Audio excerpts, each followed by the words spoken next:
He is the face of bare-knuckle fighting, and he will return to his throne on December 3rd when he takes on Eddie Alvarez in the main event for the King of Violence title. I am always happy to speak to the Platinum One himself, Mike Perry. Mike, how are you, my friend?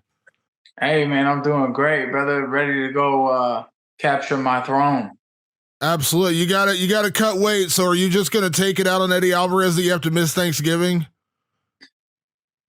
Hey, man, I'm gonna eat. I'm gonna eat a little bit tomorrow. I got a little bit of work to put in next week to finish making the weight. I've been working on it pretty well this week. That's the main focus, though, is getting the weight off. I'll have a little plate tomorrow, and this isn't my first rodeo fighting around a Thanksgiving and having last time when I fought Michael Seals in Triller, it was the day after Thanksgiving. So I went and I had food, or it was Thanksgiving was like the day before weigh-ins.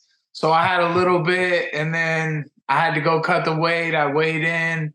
It was pretty crazy that time. So I can eat a little bit tomorrow, and it makes you when you have to sacrifice a little bit like that, like you'll have this little plate with those little bits of all the good stuff on it, and then you'll eat it and it'll be gone, and you'll be like, damn, and I went up like a pound or two eating that. Now I have to cut that weight.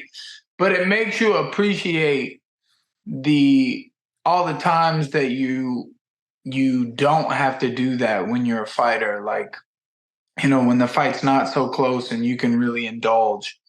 Yeah, absolutely. Well, I know you posted recently like how much like your family means to you and how much that's kept you centered. And I'm sure like the holidays are always special for family time, but I know, I remember, obviously like, from the time you made your UFC debut to now, like you've grown and evolved so much, not only as a fighter, but as a person, like how much your wife and kids mean to you, like how much that's changed you, right?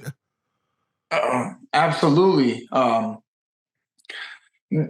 They're the most important thing in my life. And I mean, fighting is a close second, but the fighting, it helps me take care of them. It helps me give them a better life.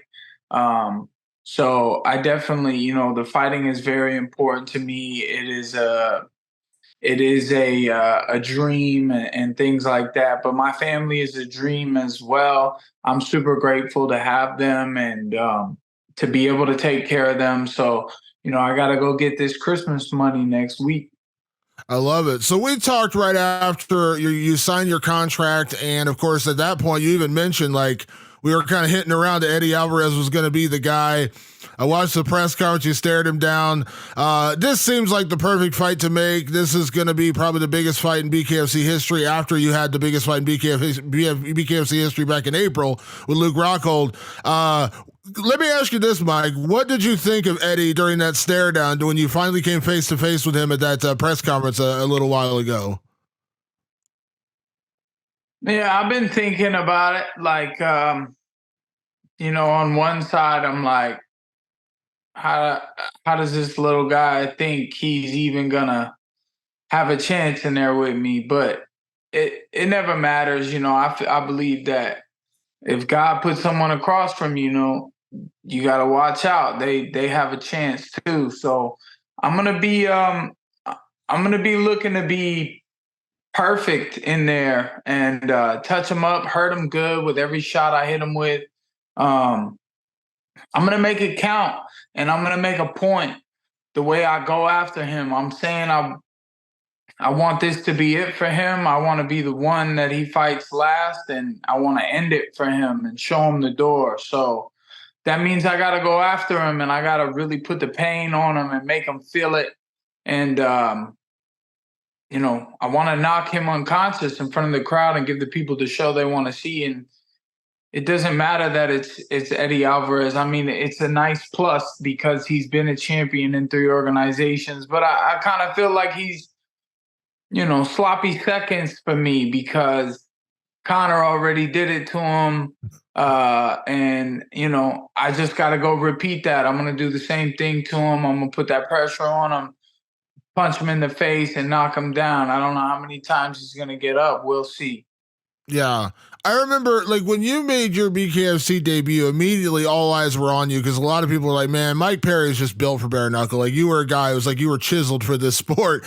And when you fought Michael Venom Page, like there was a curious question because Michael Venom Page was such a high level striker. Curious, and credit to him, man. He stuck around. It was a great fight. Obviously, ended up getting that win. Luke Rockhold, you had another former UFC champion, and that was the size thing, right? Like Luke was a big guy. Like you're not a natural middleweight, and Luke is a big dude. Like Luke easily could fight a light heavyweight. You went out there and took him out. A little bit of the reverse this time, though, Mike, because not only are you the favorite, but I think a lot of people believe you should win this fight, right? Like this is like your fight to win. We don't have nearly as many questions. You've got the experience edge, you got the size edge, you got the power edge. Does that add any extra pressure when the expectation is a little higher? When it's like myself and I imagine most of the world saying, "Yeah, Mike Perry should win this fight."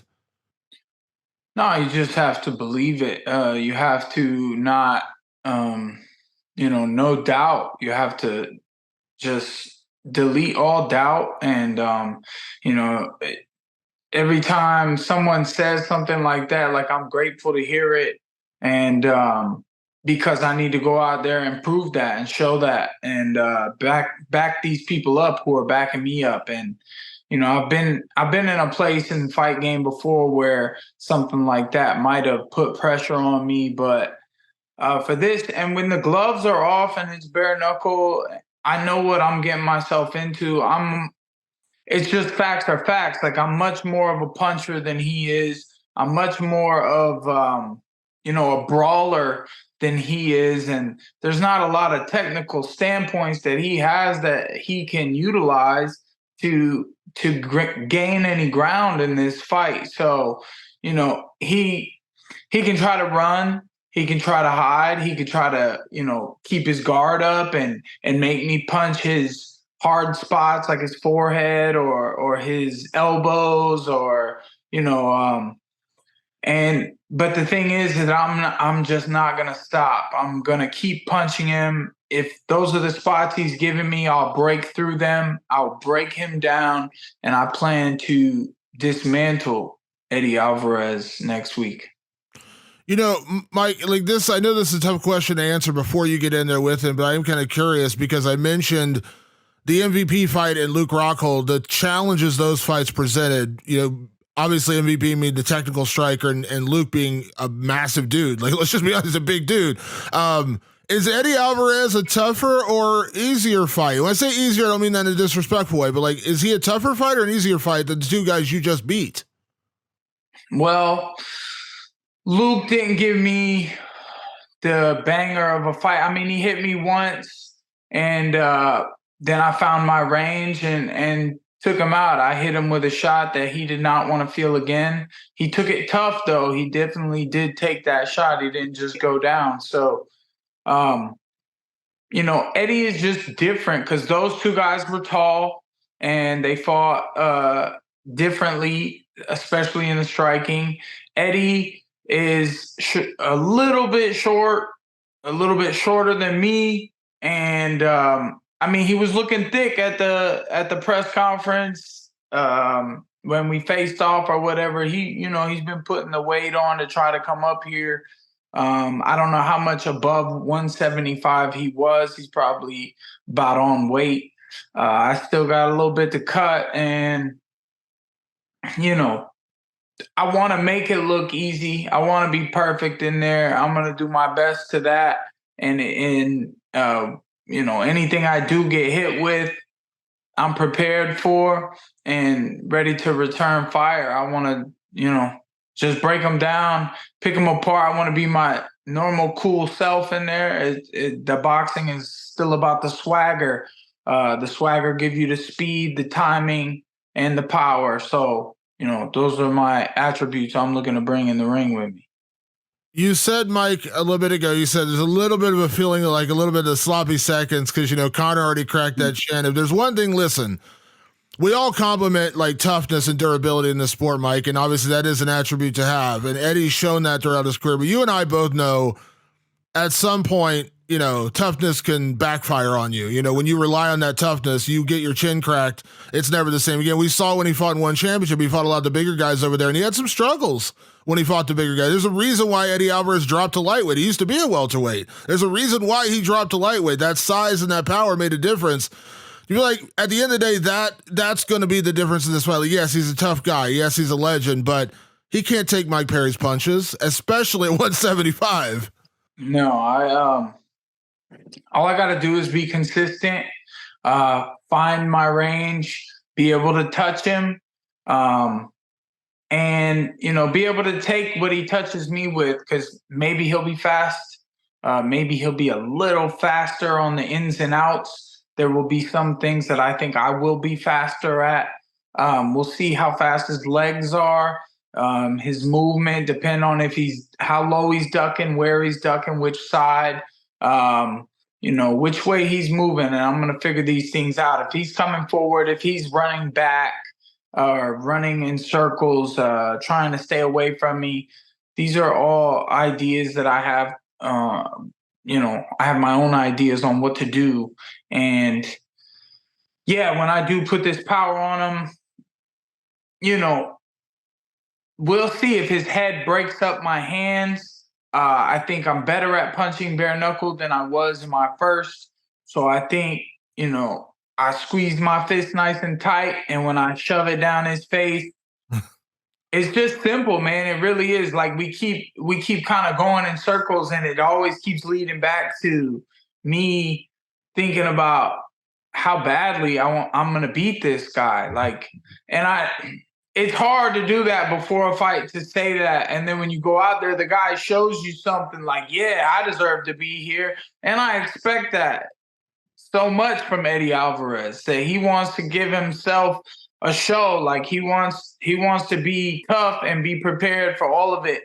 But I just think there's something else that I can't quite explain that I'm going to bring into the ring with me. There's just that something we know every time you come in there. You always bring that something special, Mike. We know that every time you step in there. Thank you.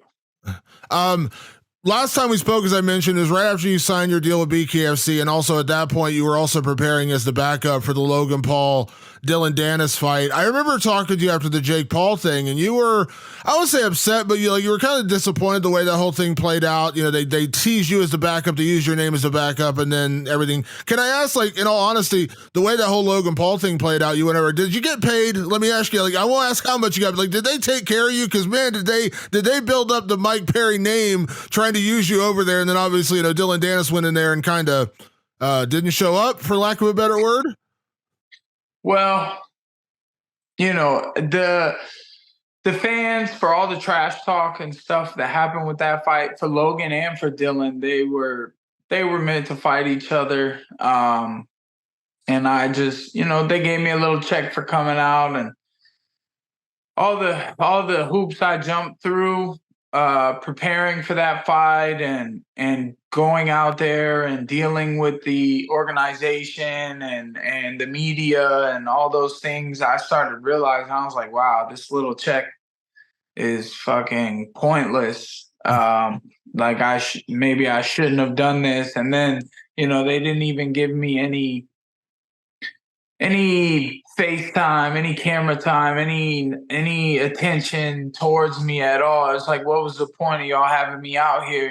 Just because you could have, because you offered me a check that was good enough at the moment for me to be like, all right, let's go get this. And, things happen for a reason. That little check kept me in a certain area until this fight next week. So, it is what it is. Maybe they both retired now. Guys want a little bit of credibility, and they try to use my name to get it, but you don't get that credibility unless you're in the ring with me. And then people know, the real fans, committed ones, know that there's a difference when I step in that ring as compared to all the trash talk or the interviews or the media, or the just, I'm not your best speaker. I'm more of a damn scrapper. Yeah, absolutely. Absolutely. So to that point, would that be like, I know we've talked about, you doing boxing in the past, and obviously your focus right now is on bare knuckle and Eddie Alvarez, but like, if you do something like that again, would it be like, sign me to fight? Like, don't sign me as the backup. Like, it's got to be me and Logan Paul, me and Dillon, me and KSI, whoever the name is. No more, because that was the thing I remember telling you when we talked the last time. Like, when I did the podcast with Matt Brown, like Matt said, like, Logan Paul is praying that Dillon Danis shows up. He does not want Mike Perry in that fight. At this point, like, in your head, is it, because I think of you as the A side, Mike. Like, you are one of the biggest names in the sport now, in combat sports. Like, there's a reason you're headlining cards. Is there a part of you that's like, no more of this backup stuff? Either sign to fight me or I'm not doing this. Yeah, that's what I want. I want the fights. I don't want, I mean, if there's a good chance that someone's not coming and I'll get the full fight and the paycheck for the fight and, give me some damn respect throughout the week. But really, yeah, I just want to fight. So I mean, fuck all that bullshit. I prepared complete for a fight, and I deserve to have my name on the poster and everything that comes with it. So, this is the real fight. It's King of Violence title against a great name who's fought everyone everywhere for the last 20 years. So, I can't let the old man beat me, and I can't.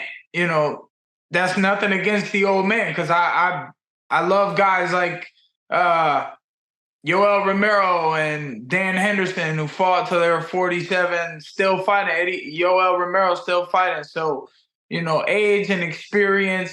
He does have age and experience, but I have the bare knuckle experience. So it's it's a good little toss up. This talking shit, it flusters me in my head, and like I thank God it's sparring night. I'm about to go to the gym and punch people, and I'm just gonna go out and act like it's Eddie right now, and I'm just gonna go across the ring and try to finish him. Like every second I get, I'm trying to finish him, and I hope Eddie hears that and thinks that I'm just gonna keep coming at him, and then he can move and try to run away all he wants. There's nothing he can do when he gets put in that ring with me. Well, I tell you what, I got you so fired up now, Mike. I feel bad for your sparring partners. Apologize to them for me for getting you all fired up beforehand. Last thing, Mike, we know, of course, this is for the King of Violence title. It's a really cool thing. I loved it. I talked to Dave Feldman about it yesterday. I loved that they're introducing it. But be honest, just be honest with me, Mike. This isn't like the winner is the King of Violence. Like, you're defending the King of Violence, right? Like, you're already the King of Violence. My boy David, yes, let's go, bro. I mean, look, I have to enjoy all of the parts of this. I love what you said, that I already have that title, and I'm just going to defend it. This time they're gonna put it around me. Wow, man, it's an opportunity that I will not let slip through my fingers. I will not. I can't wait. I appreciate it as always, Mike, man. Always a pleasure. I love chatting with you. Obviously, safe training the rest of the way, man. Safe travels out to Utah for the fight. And let's catch up afterwards after you have officially have that King of Violence title on your shoulder. Thank you, my brother. I appreciate you. Happy Thanksgiving to everybody that watched, and stay tuned next week, December 2nd, BKFC, Platinum Mike Perry main event, King of Violence title against Eddie Alvarez.